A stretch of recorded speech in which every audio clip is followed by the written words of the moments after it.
Hello and happy September. I'm really excited to get this vlog going. I couldn't be more excited for all the Gothic horror vibes. The first book I'm reading for this Gothic horror vlog is going to be The Death of Jane Lawrence. It's written by Caitlin Starling. This book has been making the rounds along BookTube and Bookstagram. So when I had this idea of wanting to film a Gothic horror inspired vlog, I had already had it on my TBR, and so I thought it'd be a really great companion to the other two books I was going to be reading for the month of September. So if you aren't familiar with this book, it is set in post-World War II, post-war England, yeah. And the protagonist here is Jane Shorefield. She gets married to a man pretty quick and finds out a lot of unsavory information about him. I can't get over this cover. I think ever since I first saw this cover, I had been completely enamored by it. It has the haunted manor, haunted house trope that I love with all of my heart. So I'm really excited to dive into this book. I just got home from work, so I'm feeling very inspired to crack open this book and escape a little bit into a totally different world. I'm gonna get started on this book and then I'll check in with y'all when I've made a little bit of headway. Hello, so I finally have a moment in my busy work week to update you on my reading for this vlog on 3 Gothic horror books. I have finished reading The Death of Jane Lawrence by, I think, Caitlin Starling, and I have some thoughts on that book. So I already knew going into this book that it is not a very well-liked book. There are a lot of critiques on this book, and I kind of went in with that, but also like with a little bit of open-mindedness because I did like what the plot summary said about the book. I like the idea that there's going to be a haunted house or some type of manor that the story is taking place in.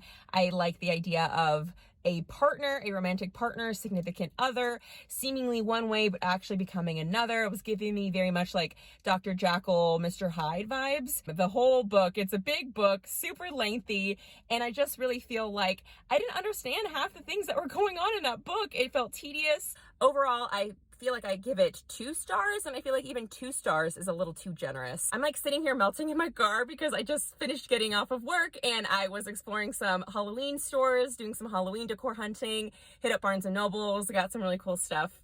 So I'll show you that. But I have already started Mexican Gothic and I'm already loving that so much more. You're really building up this story behind this house where Noemi goes to visit her cousin, and Noemi is such an interesting character. So we'll see. I like that I have questions because it seems like there's actually a plot to this book. So I'll check in with you when I make a little bit more progress on that book, and I'll see y'all then.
I have just finished Mexican Gothic and I am obsessed with this.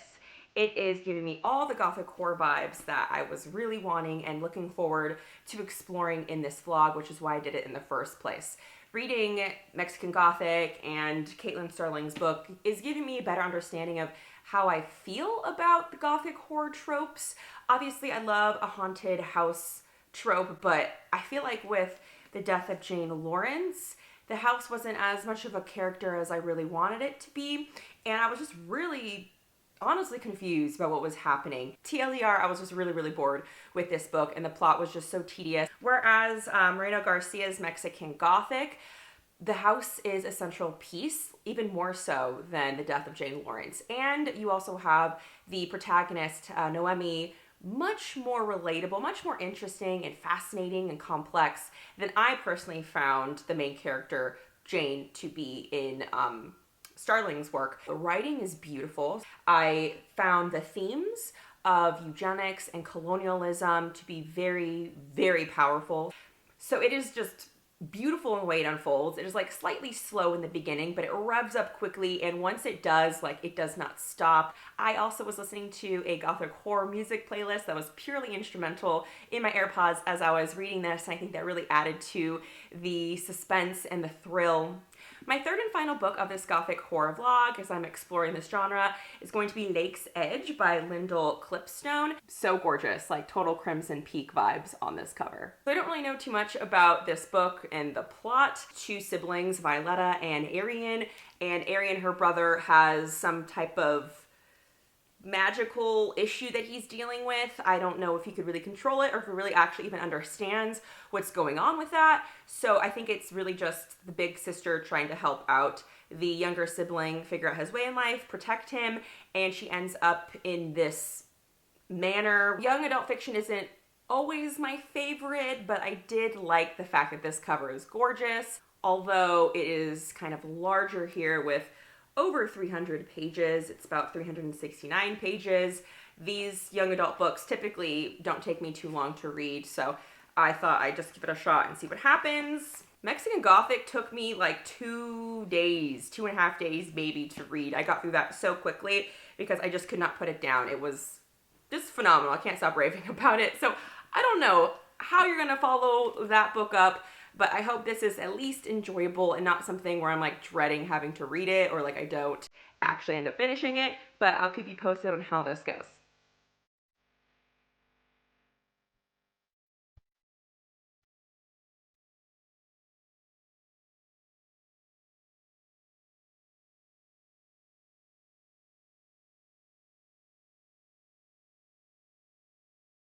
Back with another update about the books I've been reading in this Gothic-inspired vlog. I have gotten to page 178 in Lakesedge by Lyndall Clipstone, and this book is about like 370 pages total. And I actually last night decided to DNF this book.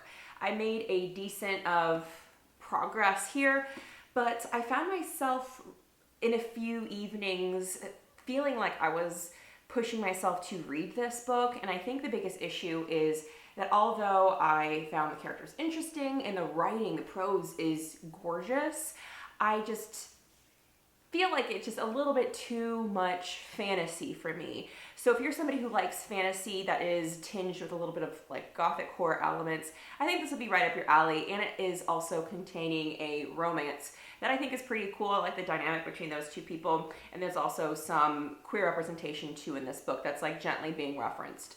And I think maybe, very likely, would be a more substantial part of the plot, maybe later in the book.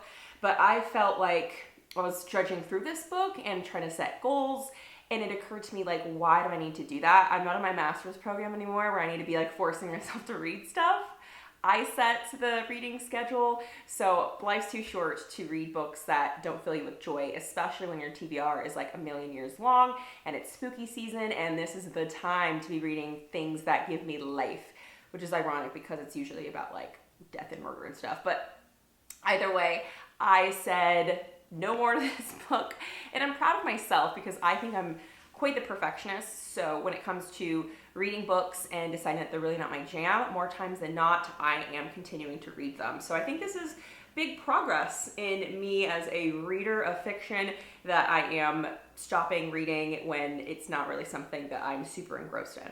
But another update here that I did not plan on actually reading, it was kind of something I added to this project retroactively, and that is Just Like Home by Sarah Gailey. This is a book that has come up time and time again with the booktubers that I watch on YouTube, and there's not a lot of middle ground with this book. I feel like you really love it or you really dislike it, and I really wanted to give it a try, and I feel like it has Gothic-inspired tropes with like the haunted house and supernatural elements. And so I think I have about maybe 30 minutes left. Yeah, 27 minutes left. I listened to it on Scribd, and it is an audiobook, and I feel like that was the best way to read it because it is incredibly slow moving. When you think about it, there truly isn't a lot of plot. The bulk of this book is flashbacks to the main character's childhood. She's returning home, her father's a serial killer, he's no longer alive, her mom is dying, and she's kind of helping her mom in her last final days. And there are some supernatural elements to the story that are slowly being unearthed as you go. It is a perfect, beautiful guide on how not to parent. The main character, I just really dislike. She was it's weird to say like a child was strange, but she was just odd and weird. The things that she saw as logical actions or like conclusions to come into her mind.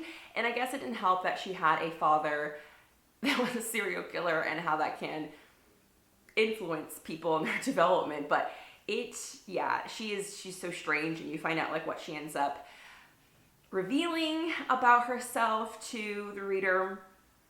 So I haven't like fully finished the book. I have like about 27 minutes left, so there's still a little bit left to go. And as you wrap up the story, I don't really know where I'm gonna be rating that one. I feel like it wasn't awful, like I wanted to finish it, but the reading was something I'm glad I listened to as opposed to like actual physical text, because it was super slow, and I don't know how that would have gone for me if I actually had a physical copy that I was reading. So even though I really love the premise and I wanted to love it, I feel like at this point with just 27 minutes left, I probably would be rating this like a 3 maybe. Like I don't even think like a solid 3. I'm glad I gave it a shot since it's something that has a gorgeous cover and has been hotly debated on BookTube, so it was cool to finally formulate my own opinion. But I'll let you know if that 3-star rating changes as I wrap up the last portion of this book.